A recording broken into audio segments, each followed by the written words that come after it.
Bismillahirrahmanirrahim. Assalamualaikum warahmatullahi wabarakatuh. Alhamdulillah, nahmaduhu wa nasta'inuhu wa nastaghfiruh wa na'udzu billahi min shururi anfusina wa min sayyiati a'malina. Man yahdihillahu fala mudilla lahu wa may yudlil fala hadiya lahu. Asyhadu an la ilaha illallah wahdahu la syarika lah wa asyhadu anna Muhammadan 'abduhu wa rasuluhu la nabiyya wa la rasula ba'dah. Allahumma shalli ala Muhammad wa ala alihi wa ashabihi wa man tabi'ahum bi ihsanin ila yaumil qiyamah. Amma ba'd. Jamaah yang insyaallah dimuliakan oleh Allah Subhanahu wa taala, di kesempatan pagi hari ini kita akan belajar satu hadis dari Rasulullah SAW yang mana itu akan membuat diri kita menjadi dekat dengan Allah Subhanahu wa taala. Jadi kita menjadi faham tentang agama. Hadis yaitu yang akan kita ambil temanya pada kesempatan hari ini, yaitu hadis mengenai rahmat Allah melebihi atau mengalahkan murkanya.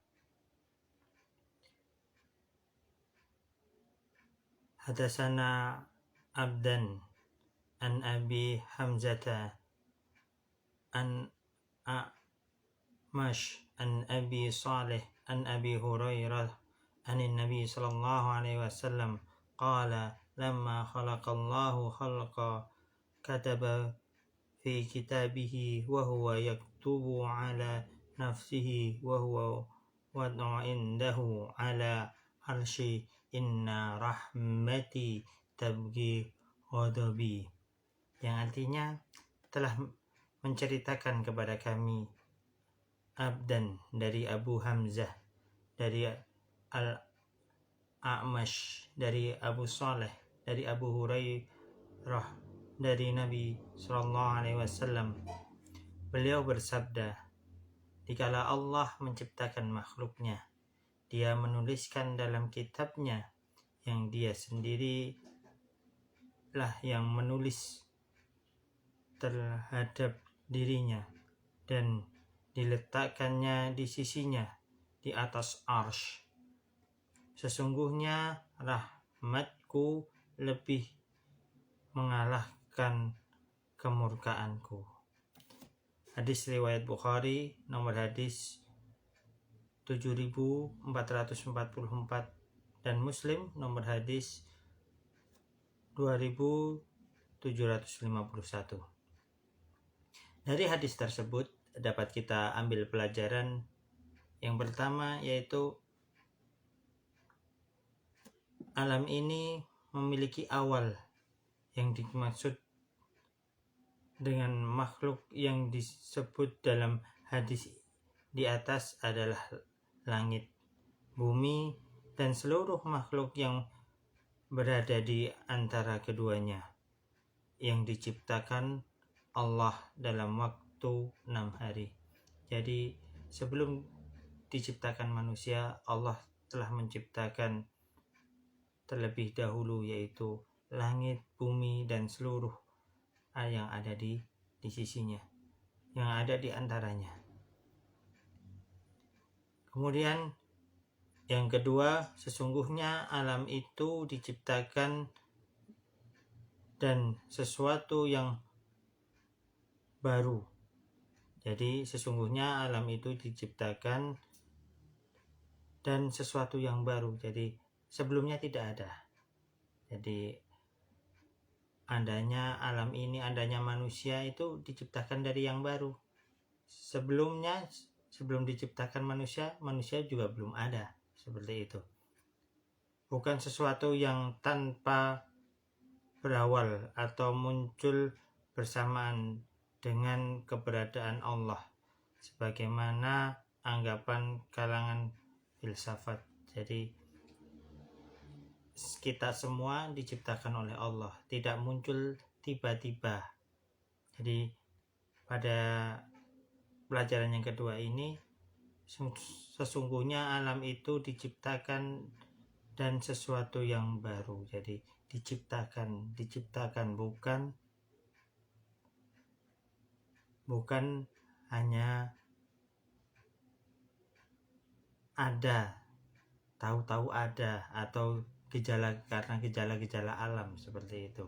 Adanya manusia karena Allah Subhanahu wa taala menciptakan manusia. Allah Subhanahu wa taala menginginkan adanya makhluk yaitu manusia, maka Allah menciptakan manusia seperti itu.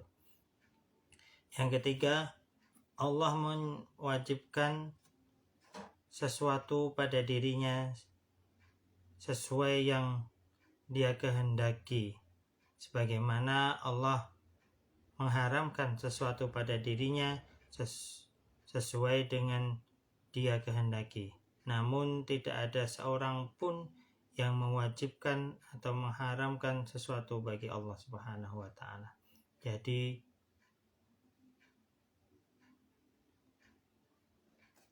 apa yang ditentukan adalah hak, semata-mata hak prerogatifnya Allah Subhanahu wa taala.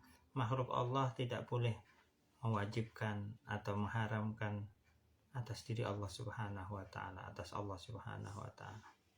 Yang keempat yaitu menetapkan sifat nafs diri bagi Allah Subhanahu wa taala sebagai sifat zatiyah. Jadi sifat nafs diri dari Allah Subhanahu wa taala sebagai sifat zatiyah. Yang kelima,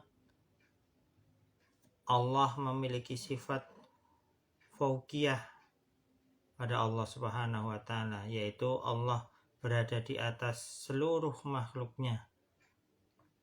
Dan sifat istiwa, yaitu menetapkan tinggi di atas arsy bagi Allah Subhanahu wa taala.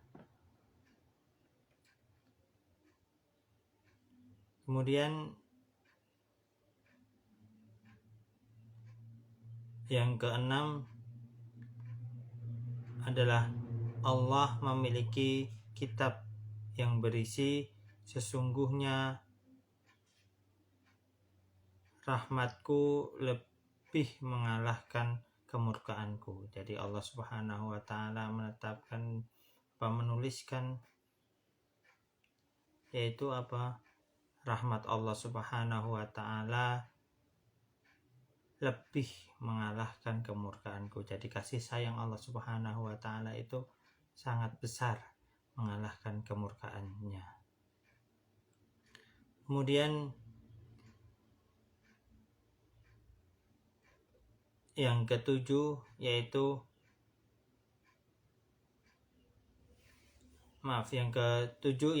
kitab tadi berada di atas arsy, yaitu kitab yang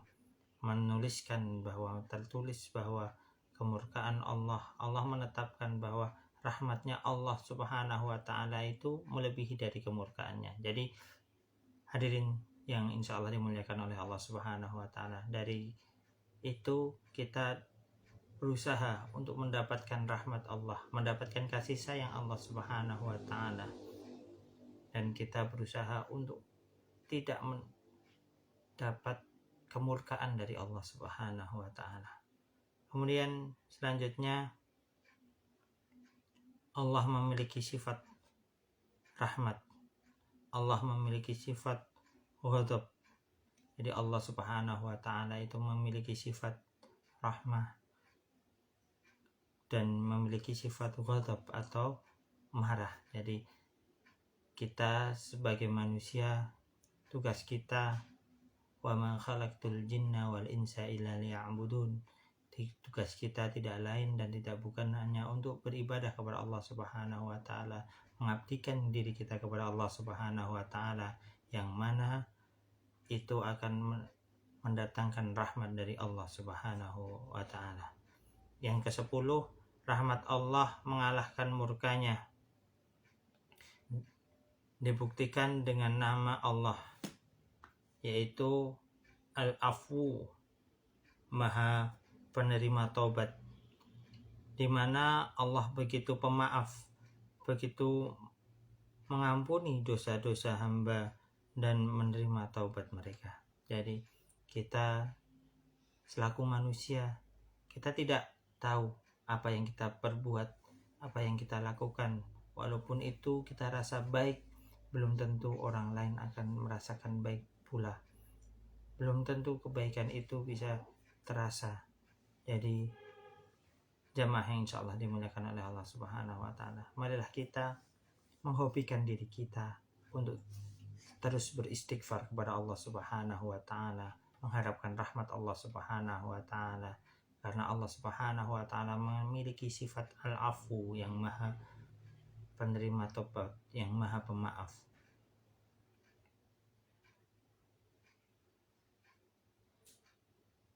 Kemudian Allah Subhanahu wa Ta'ala juga memiliki sifat at-tawwab, maha penerima tobat, seperti tadi. Kemudian yang ke-11 yaitu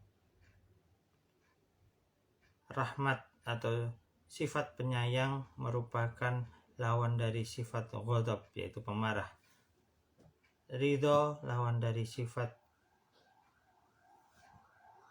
sakhat, yaitu murka. Juga ditunjukkan dalam hadis yang diriwayatkan oleh Muslim pada nomor 486, Allahumma a'udzu biridhoka min sakhatik, yang artinya, ya Allah, aku berlindung dengan ridhomu dari murkamu. Kemudian yang 12 yaitu hadis di atas menunjukkan kabar gembira bagi orang-orang yang berbuat dosa. Janganlah mereka berputus asa dari rahmat Allah. Walaupun orang tadi sering berbuat dosa, dulunya berbuat dosa, dia tahu bahwa dia banyak berbuat dosa, maka apa? Maka dia senantiasa harus mau untuk bertobat. Karena apa? Karena Allah Subhanahu wa Ta'ala tadi al-afu, maha pemaaf. Dan apa ya tadi? Rahmat Allah Subhanahu wa Ta'ala melebihi dari murkanya. Kemudian yang ke-13 yaitu makna dari kandungan dari hadis atau pelajaran yang bisa kita ambil dari hadis tadi yang ke-13, yaitu semakin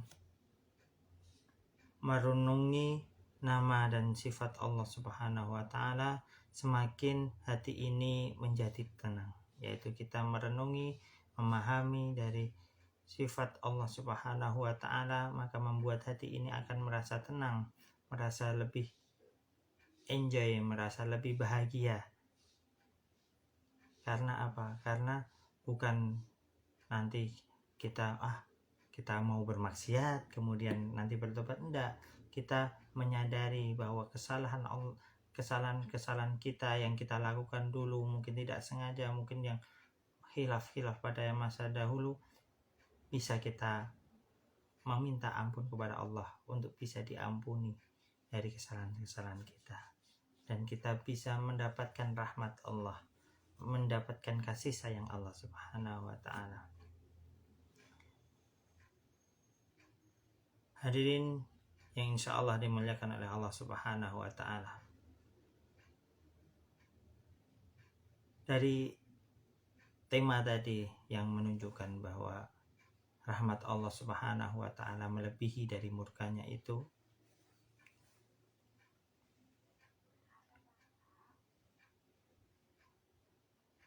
bisa menjadi jalan kita, menjadi wasilah kita untuk mendapatkan rahmatnya Allah Subhanahu wa Ta'ala, mendapatkan kasih sayangnya Allah Subhanahu wa Ta'ala. Hadirin yang insya Allah dimuliakan oleh Allah Subhanahu wa Ta'ala, mungkin sedikit ini yang bisa kami sampaikan. Semoga sedikit ini dapat meningkatkan rasa keimanan dan ketakwaan kita kepada Allah Subhanahu wa Ta'ala, dan bisa menjadikan kita mendapatkan tergolong orang-orang yang mendapatkan rahmatnya Allah Subhanahu wa Ta'ala. Al-afu minkum, billahi taufiq wal hidayah, wa ridha wal inayah. Assalamualaikum warahmatullahi wabarakatuh.